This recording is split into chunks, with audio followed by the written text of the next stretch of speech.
Saudara Duta Besar RI untuk Iran, Roy Sumirat bilang tercatat ada 329 WNI yang berada di kota Teheran. Seluruh WNI dalam kondisi selamat usai serangan AS Israel dan diimbau tetap waspada. Paling tidak ada sekitar 329 kami hubungi di berbagai kota di Iran menyampaikan bahwa dirinya tidak mengalami atau merasakan adanya ancaman langsung terhadap para WNI tersebut. Namun demikian tentu saja KBRI tetap menghimbau agar para WNI mengambil langkah-langkah yang diperlukan guna melakukan pengamanan terhadap diri dan keluarganya masing-masing. Serangan Amerika Serikat dan Israel terhadap Iran terus dilakukan. Serangan ini memicu ledakan di ibu kota Teheran dan seluruh wilayah. Sejauh ini media Iran melaporkan serangan Israel dan juga Amerika Serikat menewaskan 115 warga Iran dan 95 lainnya luka-luka. Benarkah serangan ini dilakukan sebagai bentuk ancaman yang ditimbulkan oleh Iran? Sementara Iran menyebut serangan ini sebagai pelanggaran kedaulatan. Apa saja dampaknya kemudian khususnya untuk Indonesia, saudara? Kita akan bahas bersama dengan narasumber yang sudah hadir melalui sambungan Zoom. Ada Dubes RI untuk Iran 2012-2016 Dian Wirengjurit. Selamat pagi, Pak Dian.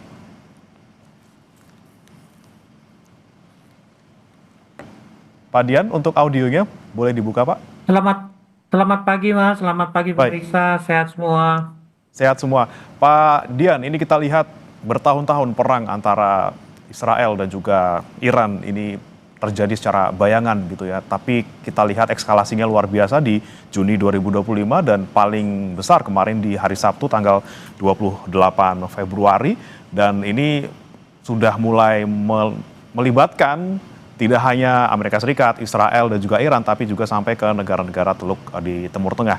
Anda melihatnya dampaknya seperti apa untuk keamanan regional di Timur Tengah, kemudian juga untuk dunia, dan juga nanti khususnya untuk Indonesia, Pak? Terima kasih, Mas. Begini, perang yang bulan Juni itu pasti memberikan pelajaran buat siapa saja, khususnya Iran, Israel, dan tentunya Amerika Serikat.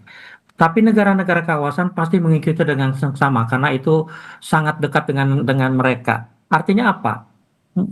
Saya yakin sejak perang itu pun negara-negara kawasan yang mitra Amerika itu sudah paham bahwa perang yang terjadi berikutnya pasti akan mengakibatkan dampak langsung kepada mereka. Dan ini terbukti. Karena saya sudah mengatakan bahwa perang yang kedua pasti akan lebih besar dari perang pertama. Walaupun saya tetap berkeyakinan masih tetap dalam konteks terbatas. Saya mau memberikan pernyataan dari narasi yang disampaikan media Kompas tadi tuh. Bahwa Amerika bilang serangan ditujukan kepada military industrinya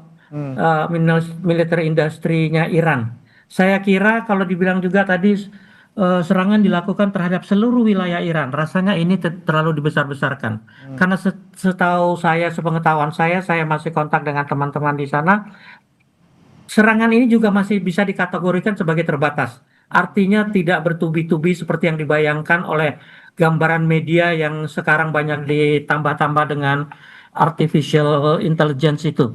Artinya begini, di Teheran pun tidak berarti seluruh Teheran hancur lebur atau mulai menunjukkan gejala seperti Gaza, ya belum lah, masih jauh karena Teheran itu luas sekali. Artinya bahwa serangan itu ternyata juga tidak fokus kok kepada militer industrial kompleks.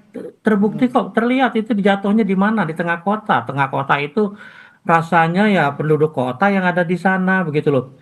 Dan kalau ditanyakan wilayah, di seluruh wilayah saya kira juga tadi dijelaskan Pak Duta Besar Indonesia di Iran bahwa warga Indonesia di wilayah lain aman-aman saja kok. Tapi begini, negara-negara kawasan, khususnya negara Teluk, negara Arab yang notabene adalah mitra strategisnya Amerika, ia harus merasakan akibatnya beraliansi dengan negara seperti Amerika, apalagi di bawah pimpinan seorang presiden yang sakit jiwa seperti itu gitu loh. Jadi mereka pun harus sudah merasakan. Sejauh ini setahu saya baru Arab Saudi yang bilang akan membalas. Tapi saya pikir juga akan gegabah kalau Arab Saudi ikut-ikutan membalas. Karena serangan Iran itu sebenarnya ditujukan kepada pangkalan-pangkalan militer yang ada di wilayah mereka. Dan waktu perang Juni yang lalu, Iran itu minta izin sama Qatar untuk menyerang pangkalan udara Amerika yang ada di Qatar. Akibatnya korban sangat minimum di pihak Qatar dan tentunya di pihak Amerika karena prajuritnya sudah secara pengecut lari dari pangkalannya atau diungsikan dari pangkalannya. Saya kira sekarang juga negara-negara Teluk tidak perlu terlalu berlebihan untuk mengantisipasi hal ini karena ini adalah konsekuensi logis dari kemitraan strategis mereka dengan negara Amerika yang berada di bawah pemimpin seperti Trump ini. Di bawah kepemimpinan yang sebelumnya, khususnya Obama misalnya, aman-aman aja kok semuanya. Perdamaian tercipta, hubungan dagang dengan Iran sudah terbuka, perdamaian antara Arab Saudi dan Iran tercapai. Ini hanya dua faktor yang menentukan, yang namanya Netanyahu, yang namanya Trump, yang sama-sama sakit jiwa. Terima kasih. Oke, baik. Asalkan ini serangan balasan Iran tidak keluar dari pangkalan militer yang ada di Teluk, hanya fokus di pangkalan militer, tidak ke wilayah sipil, tidak perlu ditanggapi secara berlebihan ya. Tapi kemudian Pak Dian, kalau kita melihat pernyataan dari Amerika Serikat yang mengklaim bahwa Ayatollah Al-Khamenei ini sudah tewas seperti itu, jika memang kita konfirmasi misalnya tewas, ini kan artinya ada rezim yang tumbang di Iran. Nah, bagaimana kemudian Anda melihat ke depannya, apakah ini bisa menjadi suatu potensi ketidakstabilan yang lebih tinggi atau seperti apa, Pak Dian? Satu, tolong dicatat ya, kematian Ayatollah Khamenei belum terkonfirmasi. Itu kan baru katanya si Trump. Ya. Artinya kita masih menunggu. Kedua, kalau dibilang akan terjadi pergantian rezim atau sudah jatuhnya rezim, saya kira tidak ya. Karena contohnya negara seperti Venezuela yang presidennya diculik, yang dikatakan akan terjadi pergantian rezim, ternyata tidak juga, wakilnya tuh yang naik gitu loh. Nah, di Iran kan punya mekanisme juga bahwa yang namanya Ayatollah itu bukan kekuasaan yang mutlak. Dia punya mekanisme kalau ada apa-apa dengan pemimpinnya, itu pasti ada mekanisme untuk menggantikan, yaitu melalui Dewan Pakar yang ada, terdiri kalau tidak salah dari 7 Ayatollah yang akan milih penggantinya. Jadi kalau dibilang akan terjadi otomatis kematian, kalau terkonfirmasi kematian Khamenei akan menimbulkan pergantian rezim, saya kira masih jauh kok. Rezim Islam Iran akan dipertahankan karena dia satu-satunya rezim Islam yang Syiah, yang dikelilingi oleh negara Arab yang semua Sunni. Artinya secara demografi dan geografi, Iran itu memang sudah kodratnya dikelilingi oleh yang negara-negara yang berpotensi menjadi kawan maupun lawan, kira-kira begitu. Dan Iran sudah siap dengan hal itu. Oke, jadi ini kan hanya pernyataan ataupun keinginan dari Israel dan juga Amerika Serikat ya untuk menggulingkan rezim Iran. Nah, saya akan sapa yang sudah juga bergabung melalui sambungan daring, Saudara Amelia Anggraini, anggota Komisi 1 DPR RI, fraksi Nasdem. Selamat pagi, Bu Amelia. Selamat pagi, Mas. Apakah suara saya terdengar jelas? Ya, jelas, Bu Amelia. Ya, Bu Amelia, ini Ya. dari DPR melihat kemudian konflik Israel dan juga Iran yang kemudian memanas, meledak kembali kemarin, kemudian juga bagaimana dampaknya ke warga negara kita yang ada di Iran maupun ada di Israel maupun di negara-negara Timur Tengah. Apa yang kemudian bisa Anda soroti untuk sikap pemerintah untuk konflik ini? Ya, kami Mas di DPR khususnya di Komisi 1 memang memandang eskalasi Iran Israel ini sebagai alarm serius ya bagi keamanan kawasan dan juga stabilitas global. Prinsip kami jelas Mas ya, politik bebas aktif. Aktif itu bukan berarti kita diam, tapi kita juga aktif menyerukan perdamaian dan mengajak pihak-pihak yang bersengketa untuk kembali ke meja perundingan, begitu. Dan karena itu kami juga menghimbau pemerintah agar mengambil posisi yang tegas gitu dengan menghentikan kekerasan, utamanya perlindungan kepada WNI kita yang ada di wilayah konflik, dan juga sekali lagi kembalikan penyelesaian konflik ini ke jalur diplomasi dan hukum internasional. Dan dalam waktu yang sama juga kami juga meminta agar pemerintah juga bisa melakukan langkah-langkah yang terukur dan juga fokus pada kepentingan nasional utamanya keselamatan WNI kita, sekali lagi, stabilitas ekonomi energi, serta juga mitigasi resiko keamanan, termasuk juga ancaman cyber dan juga disinformasi yang biasanya meningkat, Mas, kalau kondisi geopolitik ini terus-menerus meningkat, begitu, memanas begitu. Nah, kemudian dengan respons dari Pak Presiden Prabowo Subianto yang menyebutkan bahwa beliau siap untuk ke Teheran untuk bisa memfasilitasi dialog antara kedua pihak. Ini kemudian apakah ini langkah yang menurut Anda juga perlu dilakukan dan memang seberapa besar yang bisa dilakukan pemerintah untuk bisa terlibat dalam konflik kedua negara ini? Kami sangat mendukung langkah yang diambil oleh Bapak Presiden, dan saya rasa ini adalah kepala negara salah satu pertama yang menyatakan kesiapan untuk menjadi mediator bagi negara yang sedang berkonflik, dalam hal ini Iran, Israel, dan juga di backup oleh Amerika, begitu ya. Dan saya rasa itu adalah langkah yang tepat sebagai bagian dari komunitas internasional, dan merupakan langkah diplomatik yang sangat baik, begitu ya. Dan juga dalam hal ini Bapak Presiden juga sudah aktif juga kan di dalam upaya menjadi bagian dari masuk ke dalam BOP. Itu adalah langkah diplomatik yang menurut saya juga baik gitu, Mas. Walaupun di dalam BOP ini ada Amerika Serikat dan juga Israel nih, Bu. Iya, tetapi ini saya melihatnya pada perspektif ikhtiar ya, sebuah usaha diplomatik begitu. Kalau kita tidak ada di dalam, bagaimana kita bisa memediasi pihak-pihak yang sedang berkonflik? Paling tidak kalau ada di dalam, kita bisa bersuara, Mas, begitu.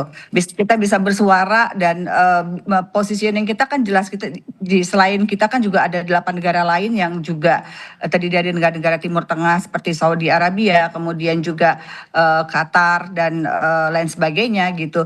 Turki dalam hal ini yang juga aktif juga yang juga berperan aktif juga menyuarakan agar segera ditemukan two state solution dalam konflik Palestina dan Israel. Baik, saya kembali ke Pak Dian. Pak Dian, tadi yang saya sampaikan juga, saya tanyakan ke Bu Amelia terkait dengan Indonesia, Pak Prabowo yang siap ke Teheran untuk bisa memediasi gitu. Pak Dian melihatnya ini langkahnya kira-kira bisa ngapain sih Indonesia gitu untuk bisa memediasi kedua pihak ini? Terima kasih, Mas. Maaf pada Bu Amelia kalau berbeda pandangan. Menurut saya pernyataan bahwa Presiden Prabowo dengan segala hormat adalah satu-satunya presiden yang sudah menyampaikan pernyataan terbuka untuk siap. Buat saya bukan yang pertama. Karena sejak titik pertama bom Israel sampai di Iran, itu Turki itu tidak pernah berhenti untuk berupaya menjadi penengah. Dan buat saya, kalau mau menjadi penengah sebuah konflik, kita harus diakui oleh kedua pihak yang berkonflik. Dalam konteks negara, kedua belah pihak harus diakui secara diplomatik. Nah, kita sampai saat ini tidak punya pengakuan diplomatik terhadap Israel. Dan maaf, saya di Jenewa awal tahun 2000 berapa saya di sana itu, saya ditugaskan oleh Pak Duta Besar yang ditugaskan oleh Presiden kita waktu itu untuk menjadi penengah antara Palestina dan Israel. Saya yang mengatur pertemuan Indonesia dan Israel di Jenewa sampai pada tingkat Menteri Luar Negeri. Menteri Luar Negeri Israel kaget Indonesia mau menjadi penengah. Mereka bilang kalau Indonesia benar menjadi penengah, besok kami umumkan siap. Tapi ada satu syarat, akui dulu Israel. Lah kalau tidak mengakui Israel, bagaimana saya harus menyampaikan kepada rakyat saya bahwa Indonesia dipercaya menjadi mediator, tapi Indonesia tidak mengakui kita. Jawaban menteri kita lucunya waktu itu adalah, ya karena konstituen kami Islam walaupun moderat belum bisa menerima adanya pengakuan terhadap Israel. Dijawab oleh Menteri Israel sama nadanya, kalau Indonesia punya konstituen, kami juga punya konstituen. Bagaimana kami pemerintah mempertanggungjawabkan kepada konstituen kami di Tel Aviv dan di Israel bahwa kami memberikan mandat kepada Indonesia yang tidak mengakui. Ide Indonesia gagal. Nah, saya mau tambahkan ke dalam konteks sekarang. Itulah yang namanya leverage. Kita tidak punya leverage. Mendamaikan Iran dan Arab Saudi yang sesama negara Islam saja kita tidak mampu. Ketika saya di Teheran, saya mengirim surat kepada Berita Rahasia, kepada Menlu dan Presiden untuk datang segera ke Riyadh dan ke Teheran. Tidak ada kabar, malah yang datang Menlu. Ketika Menlu datang, Cina justru Xi Jinping sendiri langsung datang. Akibatnya apa? Perdamaian Iran dan Arab Saudi dimediasi oleh sebuah negara yang namanya Cina, yang notabene bukan Islam dan apalagi secara resmi masih merupakan negara sosialis komunis. Loh, leverage kita di mana yang namanya negara Islam moderat, OKI, non-blok dan sebagainya. Saya kira mungkin Iran pun dalam hal ini tidak akan happy Indonesia menerima Indonesia menjadi mediator, karena Indonesia sudah ada di pihak Amerika kok, suka atau tidak suka kita tidak usah berdebat panjang, baik de jure maupun de facto kita sudah ada di pihak Amerika. Yang kalau kita bergabung dengan BOP di lapangan pada waktunya, kalau masih ada BOP, kita harus bernegosiasi dengan Israel. Hamas pun tidak menerima kehadiran kita. Mau apa kita? Buat saya lebih baik kita, maaf dengan segala hormat Bapak Presiden, lebih baik fokus keadaan dalam negeri. Masih banyak PR yang harus dikerjakan. Fokus dalam negeri karena itu tadi peran Indonesia yang seharusnya kalau misalnya mendamaikan ya akuin Israel terlebih dahulu. Nah, kemudian saya fokus kembali ke konflik antara Israel dan juga Iran, dan juga di sini ada Amerika Serikat di sana. Nah, memang alasan dari kedua negara ini, Israel maupun Amerika Serikat, menyerang karena untuk mempertahankan negara mereka, menghilangkan ancaman eksistensial gitu ya, soal nuklir dan juga rudal balistik gitu. Nah, tapi kalau misalnya kita lihat Iran yang punya cadangan minyak yang luar biasa, apakah ini memang ya upaya untuk mengambil Iran untuk menguasai minyaknya seperti itu? Saya melihatnya begini loh Mas, kalau dibilang ancaman eksistensial ini udah kuno dan sudah nggak laku ya jualannya Amerika sama Israel. Iran itu tidak pernah mengancam tetangganya, apalagi Israel yang lebih jauh terkucil di sana, terpencil di sana. Tidak ada, itu mengada-ada. Itulah konsep mereka untuk punya musuh bersama sehingga bisa mengalihkan persoalan dia sendiri. Netanyahu juga tidak lepas dari persoalan dalam negerinya, korupsinya yang sekarang lagi dikejar-kejar. Buat saya itu terlalu mengada-ada. Nah, tadi poin yang kedua yang Mas sampaikan, apa sih yang lain yang dikejar? Buat saya begini, lihat peta, lihat demografi. Iran adalah negara satu-satunya di kawasan Timur Tengah yang yang berhadapan dengan sejumlah negara Sunni Arab. Itu saja sudah menjadi ancaman setiap waktu, setiap saat buat Iran. Makanya mereka siap. Iran adalah negara yang punya cadangan energi dalam hal ini fosil, yaitu minyak dan gas yang terbesar di dunia, kedua dan ketiga. Artinya apa? Di negara-negara Timur Tengah tinggal Iran yang negaranya belum berada di bawah pengaruh Amerika. Semua negara ada sekitar Iran sudah berada di bawah pengaruh Amerika. Artinya apa? Satu lagi Amerika menguasai Iran, berarti total minyak dunia Amerika Selatan dan Timur Tengah akan berada di bawah pengaruh Amerika. Buat saya itu fatal buat dunia. Oke, penguasaan Iran terutama untuk menguasai energi ini yang kemudian kita patut curigai gitu ya, yang agenda utama dari Amerika Serikat. Saya kembali ke Bu Amelia. Bu Amelia, ini kan tentunya pengaruh yang ke Indonesia tidak secara langsung tapi akan kita alami pasti, apalagi Selat Hormuz informasinya sudah ditutup oleh Iran. Bagaimana kemudian yang harus dilakukan pemerintah untuk bisa mengantisipasi dampak ini, Bu? Ya, kalau eskalasi ini melibatkan Amerika Serikat, risikonya bukan lagi lokal kawasan ya, dampaknya akan langsung ke energi, kemudian ekonomi global dan juga keamanan. Dan dalam hal ini pemerintah perlu menyiapkan paket mitigasi ekonomi energi, penguatan cadangan energi dan juga stabilitas harga dalam negeri, dan juga mengintensifkan koordinasi antara Kemenkeu, kemudian Bank Indonesia dan juga Kementerian SDM untuk mengantisipasi tekanan inflasi serta volatilitas rupiah. Kenapa ini krusial? Karena kawasan Teluk terutama Selat Hormuz ini adalah checkpoint energi dunia, di mana kita ketahui di tahun 2024 sampai dengan awal 2025 aliran minyak yang melewati Selat Hormuz tersebut dilaporkan mencakup lebih dari seperempat perdagangan minyak laut global dan sekitar seperlima konsumsi minyak dunia. Bahkan sekitar seperlima perdagangan LNG global juga melewati jalur itu. Jadi setiap gangguan kecil saja Mas, ini bisa langsung terasa harga energi itu bisa akan naik gitu. Oleh karena itu pemerintah juga harus menghimbau masyarakat kita untuk berhemat BBM dan energi, mengingat sekitar 20% volume minyak, 20% lebih kalau saya tidak salah ya, volume minyak kita, impor minyak kita itu melalui Selat Hormuz. Jadi dari sisi keamanan, antisipasi yang harus mencakup spillover, peningkatan tensi di ruang digital, kemudian juga potensi serangan cyber, serta propaganda dan juga polarisasi opini, itu juga menjadi penting, menjadi kewaspadaan kita ya. Jadi penguatan ketahanan cyber dan komunikasi publik berbasis data yang rapi, cepat dan tidak spekulatif itu adalah bagian dari pertahanan non militer kita. Dan saya rasa itu adalah salah satu langkah yang harus kita antisipasi dalam hal ini pemerintah gitu Mas. Termasuk Boleh juga. ikut tambah? Ya silakan Pak Dian. Bu Amelia, terima kasih mengingatkan. Ya, Faktor energi ini memang sangat penting dampaknya buat kita. Karena sebagai betul. negara pengimpor, suka atau Ya. tidak suka, kita juga banyak bergantung kepada negara yang namanya Singapura.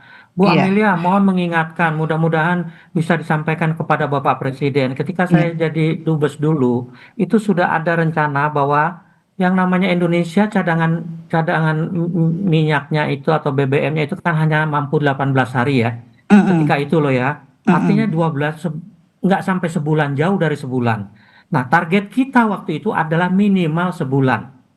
Nah, Mm. waktu itu programnya adalah untuk kawasan barat 18 hari itu memang bisa. Tapi 12% itu diharapkan kita membangun storage di kawasan timur yang waktu itu katanya akan difokuskan di sekitar Sulawesi Selatan. Mhm. Saya sudah berusaha mempertemukan berbagai pihak Indonesia ke Iran untuk menjamin bahwa untuk bisa membuat storage di Sulawesi Selatan yang menambah 12 hari cadangan kita itu tidak jalan, Bu. Padahal itu Mhm. sudah didukung oleh Iran gitu loh, Bu. Mhm. Waktu itu loh Mhm. ya.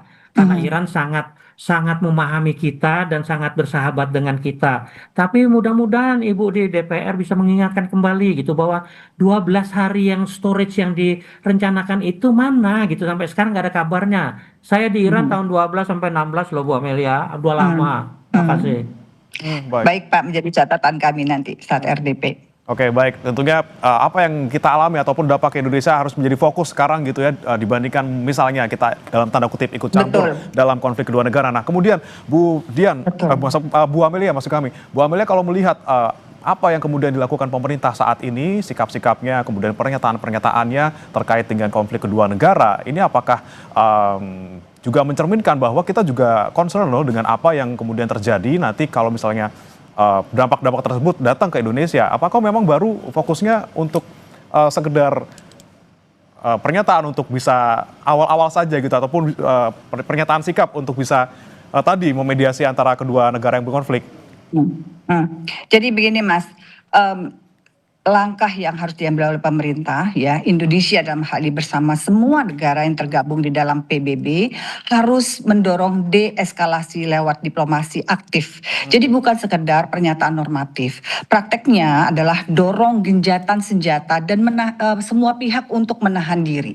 Jadi kita dukung kerja PBB dan juga hukum humaniter begitu Mas. Dan juga serta aktifkan juga diplomasi di forum-forum multilateral begitu ya yang relevan seperti OKI dan juga gerakan non-blok agar tekanan internasional terbangun untuk kembali ke meja perundingan seperti itu. Dan di saat yang sama saya rasa juga Indonesia perlu menjaga konsistensi bebas aktif kita.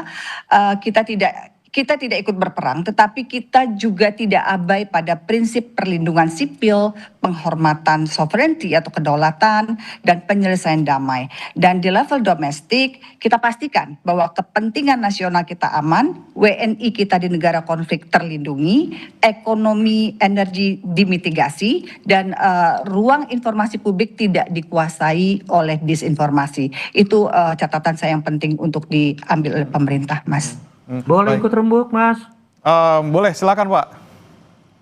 Begini, tambahan buat Ibu Amelia terutama juga, mengingatkan kembali bahwa dalam konteks konflik seperti yang terjadi saat ini di Timur Tengah, mohon pengertian segala pihak bahwa sudah tidak tempatnya lagi mengedepankan non-blok, karena kita sudah jelas berada di satu pihak. Kedua, sudah lupakan dengan OKI, karena setengah dari anggota OKI sudah mengakui Israel.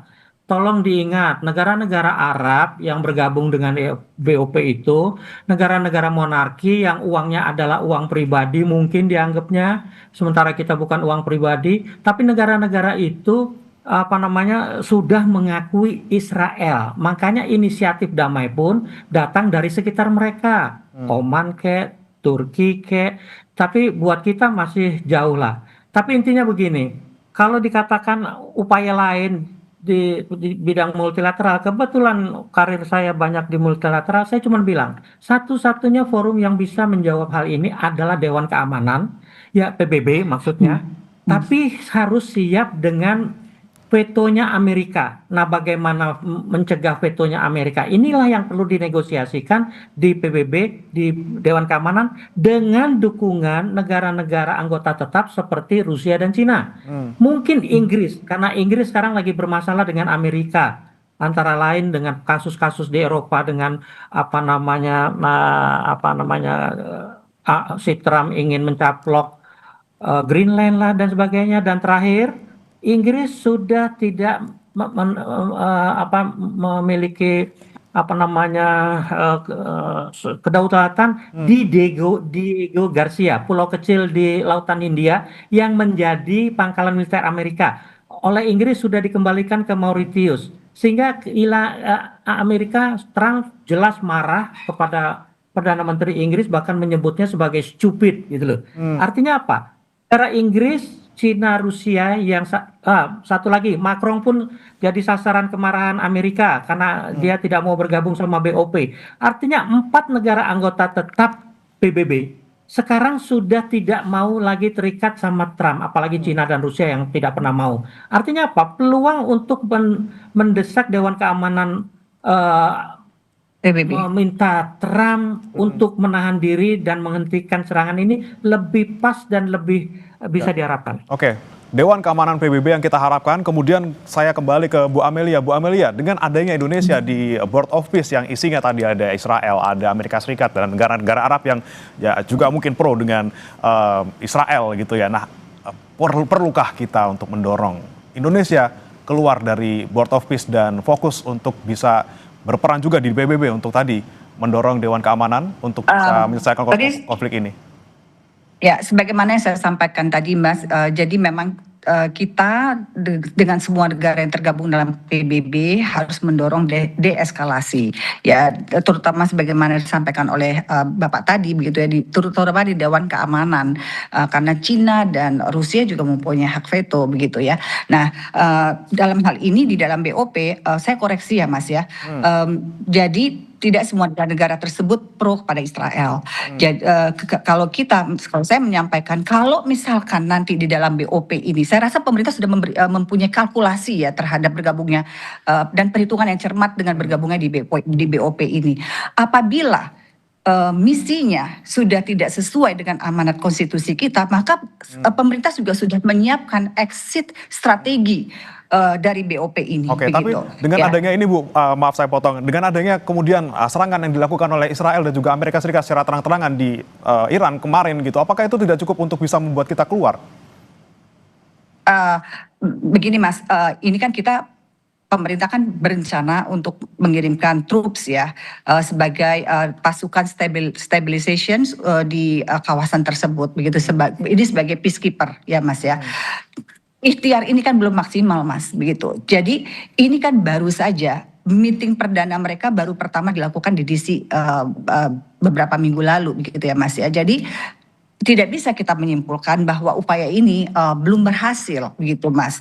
Jadi biarkan dulu ini BOP ini bekerja sampai dengan pemerintah bisa menilai, kita publik dan pemerintah bisa menilai efektivitas bergabungnya Indonesia di dalam BOP ini. Kita berikan dulu ruang, Mas, gitu. Baru masalahnya akan berhasil atau tidak.